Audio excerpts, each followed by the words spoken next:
Hey Rayleigh and anybody else watching, and welcome back to another message from your father. Today, Deuteronomy 8 through 10. We looked yesterday at a recap of a lot of different things. Most notably was probably the 10 Commandments, but also the importance of honoring God and loving Him. We also looked at a brief synopsis of the driving out the nations and what should be done with that. How should that be accomplished, and the faithfulness that is required with that. Today we're going to be looking at the importance of remembering the Lord, why Israel prospers. We've talked briefly about this, but we have a whole chapter on that today, which is awesome. We're going to look at a recap of the golden calf, the second set of tablets of the 10 Commandments, and then the importance of fearing the Lord, again in Deuteronomy 8, 9, and 10. So, chapter 8. Be careful to follow every command I am giving you today, so that you may live and increase and may enter and possess the land that the Lord promised on oath to your forefathers. Remember how the Lord your God led you all the way in the desert these 40 years to humble you and to test you in order to know what was in your heart, whether or not you would keep his commands. He humbled you, causing you to hunger and then feeding you with manna, which neither you nor your fathers had known, to teach you that man does not live on bread alone, but on every word that comes from the mouth of the Lord. Your clothes did not wear out, and your feet did not swell during these 40 years. Know then in your heart that as a man disciplines his son, so the Lord your God disciplines you. Observe the commands of the Lord your God, walking in his ways and revering him. For the Lord your God is bringing you into a good land, a land with streams and pools of water, with springs flowing in the valleys and hills, a land with wheat and barley, vines and fig trees, pomegranates, olive oil and honey, a land where bread will not be scarce, and you will lack nothing, a land where the rocks and iron, and you can dig copper out of the hills. When you have eaten and are satisfied, praise the Lord your God for the good land he has given you. Be careful that you do not forget the Lord your God, failing to observe his commands, his laws, and decrees that I am giving you this day. Otherwise, when you eat and are satisfied, when you build fine houses and settle down, and when your herds and flocks grow large, and your silver and gold increase, and all that you have is multiplied, then your heart will become proud, and you will forget the Lord your God, who brought you out of Egypt, out of the land of slavery. He led you through the vast and dreadful desert that makes thirsty and waterless land, with its venomous snakes and scorpions. He brought you out of the hard rock.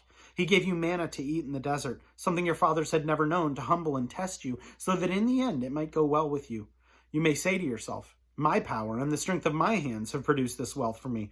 But remember the Lord your God, for it is he who gives you the ability to produce wealth, and so confirms his covenant, which he swore to your forefathers as it is today.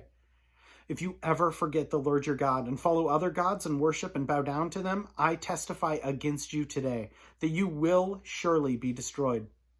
Like in the nations the Lord destroyed before you, so you will be destroyed for not obeying the Lord your God. Chapter 9. Hear, O Israel, you are now about to cross the Jordan and go in and dispossess nations greater and stronger than you, with large cities that have walls up to the sky. The people are strong and tall, Anakites, you know about them and have heard it said, who can stand up against the Anakites? But be assured today that the Lord your God is the one who goes across ahead of you like a devouring fire. He will destroy them. He will subdue them before you, and you will quickly drive them out and annihilate them, as the Lord your God has promised you.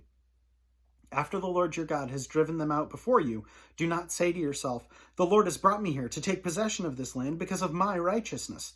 No, it is on account of the wickedness of these nations that the Lord is going to drive them out before you. It is not because of your righteousness or your integrity that you are going in to take possession of their land. But on account of the wickedness of these nations, the Lord your God will drive them out before you, to accomplish what he swore to your fathers, to Abraham, Isaac, and Jacob. Understand then that it is not because of your righteousness that the Lord your God is giving you this good land to possess, for you are a stiff-necked people. Remember this and never forget how you provoked the Lord your God to anger in the desert. From the day you left Egypt until you arrived here, you have been rebellious against the Lord. At Horeb you aroused the Lord's wrath, so that he was angry enough to destroy you. When I went up on the mountain to receive the tablets of stone, the tablets of the covenant that the Lord had made with you, I stayed on the mountain 40 days and 40 nights. I ate no bread and drank no water. The Lord gave me 2 stone tablets, inscribed by the finger of God.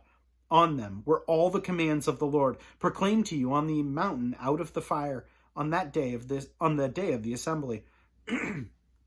At the end of 40 days and 40 nights, the Lord gave me the 2 stone tablets, the tablets of the covenant. Then the Lord told me, "Go down from here at once, because your people whom you brought out of Egypt have become corrupt. They have turned away quickly from what I commanded them, and have made a cast idol for themselves." And the Lord said to me, "I have seen this people, and they are stiff-necked people indeed. Let me alone so that I may destroy them and blot out their name from under heaven, and I will make you into a nation stronger and more numerous than they." So I turned and went down the mountain while it was ablaze with fire, and the 2 tablets of the covenant were in my hands. When I looked, I saw that you had sinned against the Lord your God. You had made for yourselves an idol cast in the shape of a calf. You had turned aside quickly from the way that the Lord had commanded you. So I took the 2 tablets and threw them out of my hands, breaking them to pieces before your eyes. Once again, I fell prostrate before the Lord for 40 days and 40 nights. I ate no bread and drank no water because of all the sin that you had committed, doing what was evil in the Lord's sight, and so provoking him to anger. I feared the anger and the wrath of the Lord, for he was angry enough with you to destroy you. But again, the Lord listened to me, and the Lord was angry enough with Aaron to destroy him. But at that time I prayed for Aaron too. Also, I took that sinful thing of yours, the calf that you had made, and burned it in the fire. Then I crushed it and ground it to powder, as fine as dust, and threw the dust into a stream that flowed down the mountain. You also made the Lord angry at Taberah, at Manasseh, and at Kibroth Havata. And when the Lord sent you up out of Kadesh Barnea, he said, "Go up and take possession of the land I gave you." But you rebelled against the command of the Lord your God. You did not trust him or obey him. You have been rebellious against the Lord ever since I have known you. I lay prostrate before the Lord those 40 days and 40 nights, because the Lord had said he would destroy you. I prayed to the Lord and said, "O sovereign Lord, do not destroy your people, your own inheritance that you redeemed by your great power and brought out of Egypt with a mighty hand. Remember your servants Abraham, Isaac, and Jacob. Overlook the stubbornness of this people, their wickedness and their sin. Otherwise the country from which you brought us will say, 'Because the Lord was not able to take them into the land he promised them, and because he hated them, he brought them out to put them to death in the desert.' But they are your people, your inheritance, that you brought out by your great power and your outstretched arm." Chapter 10. At that time the Lord said to me, "Chisel out 2 stone tablets, like the first ones, and come up to me on the mountain, and make a wooden chest. I will write on the tablets the words that were on the first tablets which you broke. Then you are to put them in the chest." So I made the ark out of acacia wood and chiseled out 2 stone tablets like the first, and I went up on the mountain with the 2 tablets in my hands.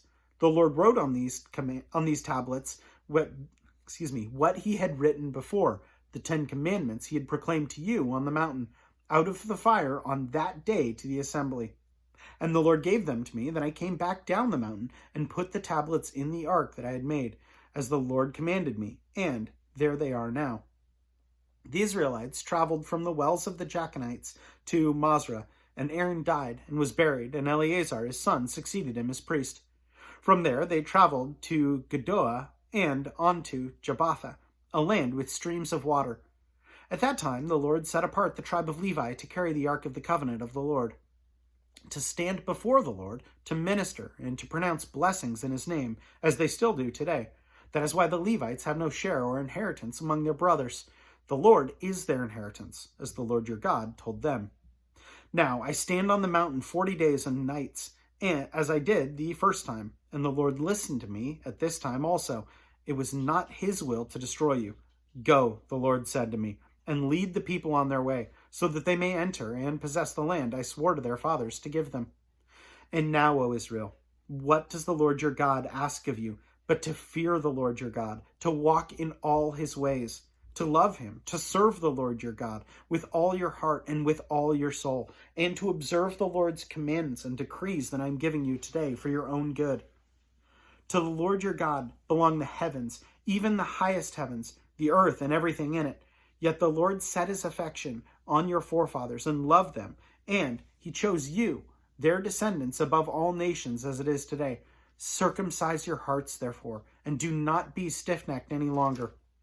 For the Lord your God is God of gods and Lord of lords, the great God, mighty and awesome, who shows no partiality and accepts no bribes. He defends the cause of the fatherless and the widow, and loves the alien, giving him food and clothing. And you are to love those who are aliens, for you yourselves were aliens in Egypt. Fear the Lord your God and serve him. Hold fast to him and take your oaths in his name. He is your praise. He is your God, who performed for you those great and awesome wonders you saw with your own eyes. Your forefathers who went down into Egypt were 70 in all, and now the Lord your God has made you as numerous as the stars in the sky. So that's not the end of Deuteronomy. We still have chapters to go. But I think it's interesting right here that Moses iterates and reiterates the importance of fearing the Lord their God, just as we should fear the Lord our God. It's interesting that he says this knowing that this is some of his last words to his people. And it's also interesting, so Moses being incredibly humble. And then it's also interesting in Ecclesiastes that we see King Solomon, who we'll see asks for wisdom, and that's a whole thing. But it's interesting to note that all of Moses's humility, what it comes down to, what all this comes down to, is the importance of fearing God and keeping his commands. And all of Solomon's wealth and wisdom and everything else, and even Solomon's Great Depression, it looks like there's a lot of stuff in there that he says, life is meaningless. What's the point? And at the end of Ecclesiastes, he kind of comes to it and says, the importance is fearing God and keeping his commandments. And so I think that's really important, really, really important. We live in a society now that doesn't care at all about that. It is all about personal pride, which is really interesting. I mean, I look at that now and I'm like, man, I am 40 years old, and it's so easy for me to get prideful. And that 40 years is nothing compared to an eternal God. It's nothing. So it's so easy for humans to get prideful. But at the end of the day, what matters is fearing God and keeping his commands. And you'll hear that there's that, oh yeah, fearing just means a reverence or a great respect. I absolutely agree with that as well. But it's also important to recognize who God is and how incredibly powerful he is. And I think we hear a little bit of that if you've ever read, I don't know if you've read this yet, but some of C.S. Lewis's books and some of the Narnia books, just going through there, and they're talking about Aslan, the figure of God, and say, well, he's a lion. Is he dangerous, or they ask, is he safe? And the response is, no, he's not safe, but he's good. And I think that's something that's very, very important. I mean, we see that very much in the picture of Jesus, as Jesus is that loving servant who is just such a righteous and good and holy, pure, humble figure. But when he returns, we have a very different picture of Jesus. And so the fear of the Lord there comes full circle, and we can see why it's so important to fear the Lord and what happens if we don't.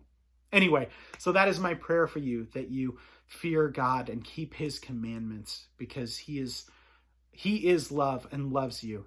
And he is also righteousness and the righteous judge. Anyway, know that I love you so much, Rayleigh, and I'm praying for you. Anyone else watching, I know that I appreciate you so much as well. All right, and we will plan on seeing you tomorrow. Have a good one.